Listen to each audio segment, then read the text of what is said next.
nowhere. Senator, our time is up. Congressman Paul, you often have a different view of these issues, so I'll ask a vastly different question. Should government, in your view, have any role at all in stimulating the economy like this? Well, sure, indirectly. They shouldn't stimulate it by interfering in the market rate of interest. That's where our basic problem comes from. And when you do that, you get into these problems, and then everybody wants to solve the problem by printing more money and spending more money and asking the Federal Reserve to, lower interest rates. And that just makes the problem that much worse. The government does have a responsibility, but it's supposed to lower taxes, get rid of regulations, and devise a monetary policy that makes some sense. But to continue to say that we just appropriate more money, which is more deficit, and then expect us either to borrow it or expect the Federal Reserve to monetize it, it makes our problems worse. Just look at what's happening today. The dollar is crashing. And why? And Tim there suggests that we think of the economy, but not in foreign policy. You can't do that. They're one and the same. That's where all the money's going. We're spending nearly $1 trillion a year overseas maintaining this empire. And then there's never been a war fought without inflation and destruction and devaluation of a currency. And this is what we're doing today to ourselves, is we're literally spending ourselves into oblivion. But nobody here is willing to even suggest that we cut something overseas.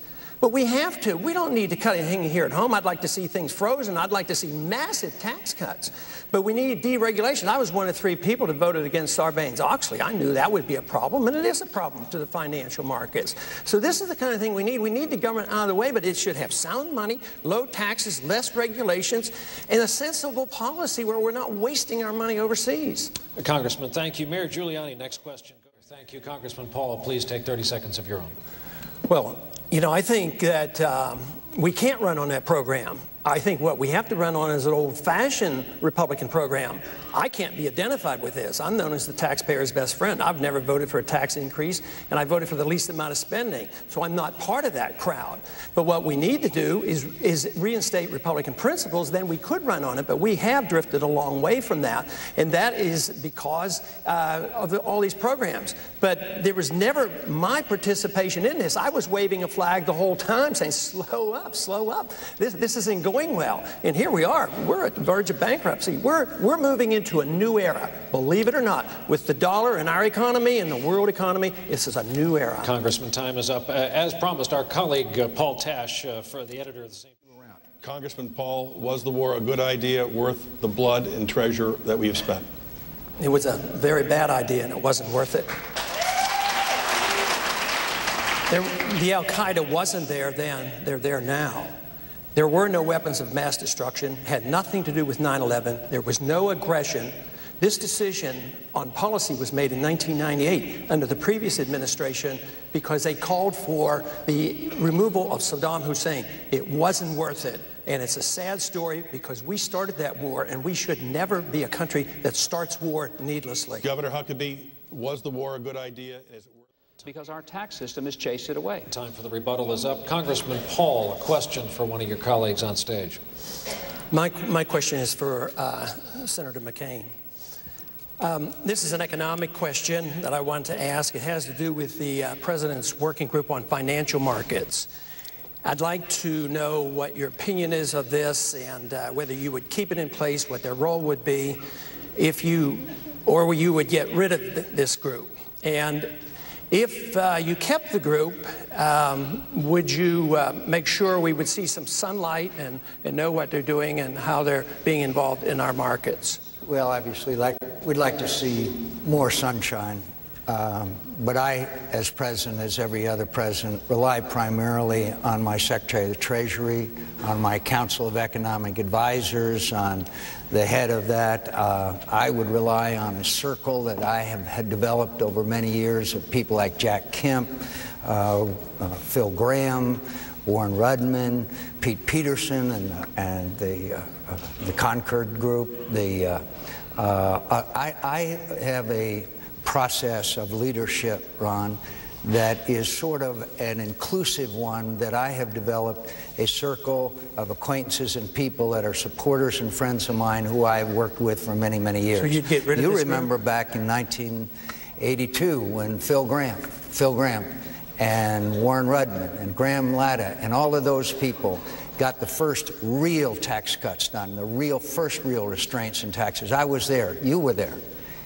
And I rely on those people to a much larger degree than any, quote, formal organization, although the Secretary of Treasury is obviously one of the key and important posts that I would have. Senator, thank you. Governor Huckabee. Candidates. Dr. Paul, Congressman Paul, I'd like to talk about Social Security. The last time you ran for president and Libertarian Party candidate, you filled out a questionnaire asking about Social Security, and you said, quote, abolish it. There are 3.5 million people in Florida who rely on Social Security payments. Are you still in favor of abolishing Social Security? Yes, but not overnight. Matter of fact, my program is the only one that is going to be able to take care of the elderly. I'd like to get the young people out of it, just the young generation, because there's no money there. And they're going to have to pay 50 years and they're not going to get anything. There's no money there.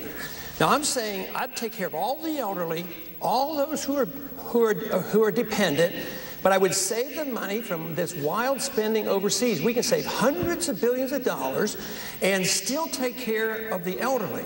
Right now, they're getting behind because they're having a 10 to 12% inflation rate, and we give them a 2% increase. So they're really hurting. I don't want taxes on the Social Security benefits that they receive. I have a bill in that would secure the trust fund where none of that money could be spent in the general revenues. So in many ways, though, the goal would be to get us out of this program that is a failure. It doesn't work and is going to bankrupt this country, that the only way you can do that is save enough money, tide the people over, let the young people get out, because they're going to be paying all these years and they're not going to get anything. So ironically, I, who defend the position that, you know, the federal government probably should have never been involved, I probably have the only program that would really help the elderly, because the way we're going now, the money's not going to be there. There's no way these cost of living increases are ever going to keep up with their benefits are never going to keep up with their cost of living. They're decreasing. I say my program has a better chance of helping them than any other one. Governor Huckabee, the chairman of the Federal Reserve. Somebody else. Thank you, Governor. Congressman Paul, the other campaigns have said to you that their worry is that you won't stick to your party. If you look at yourself and see yourself someday as unelectable, perhaps you would launch a third-party movement and hurt the Republicans. My biggest concern is they won't stick to the party principles that Republicans stood for so long. And, you know, being conservative and balanced budgets and limited government and individual freedom. No, I have no intention of going into another party. I've been elected 10 times as a Republican. I was from a Republican family, and no, I don't plan to do that. I wish they would worry about it, you know, just in case. But no, I have no intention of doing that, but it might keep them on their toes. But no, I just think that the Republican Party has a problem because we don't act like Republicans. And we talked about this earlier, you know, that we're spending money that we don't have. We run up these deficits. We, instead of, you know, in the old days, we used to be against the Department of Education. Now we doubled the size of it. No child left behind. Even the Democrats are running against some of the things that we do. And they used to love that kind of stuff. And it used to be that we used to stop the wars. We stopped the Korean War. We were supposed to stop the Vietnam War that the Democrats started. And here we're starting these wars. So that's why we've lost our way. So I don't think it's a matter of me leaving the Republican Party. If they would look toward what we're doing and the number of people who want to come into the party, they shouldn't be obstructing us. They should welcome. The party's getting smaller. Yet they say, oh, you're too strict on the Constitution. Why should us who believe strictly in the Constitution and rule of law be excluded? That's the way a lot of the people that gather around my candidacy think they're being treated. So I would say, why don't we have a big tent and welcome those of us who believe in liberty and believe in the Constitution? That's what it's all about, and that's what the Republican Party used to stand for. Congressman, thank you. That will have to be the, before we allow the audience the chance to release. Correspondent, also political reporter for NBC. Andrew, what did you see tonight in terms of leadership? Had you never seen these gentlemen before? Well, I actually thought that